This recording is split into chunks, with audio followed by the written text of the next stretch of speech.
لمحات من كيميت مع إسلام مكرم. نفرهرو. كيميت كان فيها أمهر الحرفيين على الإطلاق. قدامنا في التابلو دوت كل الحرفيين بيجهزوا الأساس الجنازي اللي هيتحط في المقبرة. نبدأ من الصف العلوي، هنلاقي نجار ماسك منشار وبيقطع الخشب، ثم نجار آخر ماسك شاكوش بيصنع علامة التيت اللي هي عقدة إيزيس وبيركبها في مقصورة، ومجموعة أخرى جالسين على مقاعد بيصنعوا علامة الجد اللي هي العمود الفقري لأوزوريس رمز الاستقرار.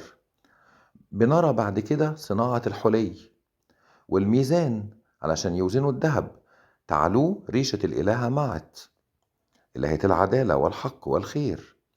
الصف السفلي بقى هنلاقي فرن، وهنشوف صناعة الفخار، نحت التماثيل.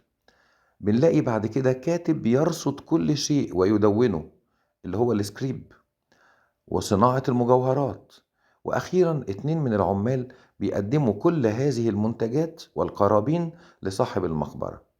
الكلام ده موجود فين؟